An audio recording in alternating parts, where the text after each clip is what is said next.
It was the morning of the Feast of Pentecost in Jerusalem. 50 days had passed since the crucifixion of Jesus, and the city was overflowing with devout Jews from all across the known world. Pilgrims from every region had come to celebrate, from the sands of Arabia to the bustling streets of Rome, from the riverbanks of Egypt to the mountains of Cappadocia. The air was thick with anticipation, songs of praise, and the rustling of festival robes. In an upper room, tucked away in the heart of the city, about 120 followers of Jesus were gathered. They had been waiting in prayer, just as he had instructed them, before ascending into heaven. They didn't fully understand what was coming, only that Jesus had promised a gift from the Father, a power from on high that would change everything. And then it happened.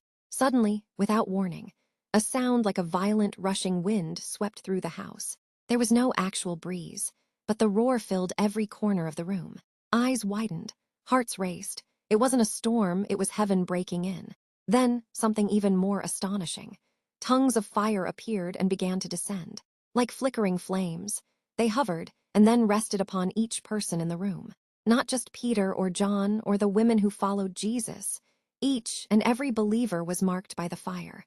No one was left out. In that instant, they were filled with the Holy Spirit. They opened their mouths, and to their amazement, began speaking in languages they had never learned. Not gibberish, but real fluent speech. Egyptian, Latin, Arabic, Greek, Persian. People began to spill out of the upper room and into the crowded streets, speaking boldly about the wonders of God. Down below, a crowd began to form. Pilgrims looked around, confused and amazed. "Wait," one man said, "aren't these all Galileans?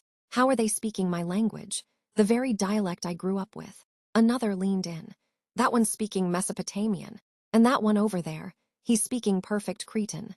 A buzz spread through the streets as the people realized something supernatural was happening. No one could explain it. It was like God himself was speaking, and every heart could hear him in their own mother tongue. One by one, the voices in the crowd whispered to each other, "What does this mean?" But not everyone was open. Some scoffed, rolling their eyes. "They're just drunk," one man sneered, "full of sweet wine." Yet deep within, many sensed something sacred had begun, something divine and unstoppable. That moment, that fire, that breath of wind, it was the birth of the church. It was the Spirit of the living God, no longer confined to temples or scrolls, but dwelling in the hearts of ordinary people, empowering them to proclaim the glory of Christ to the ends of the earth.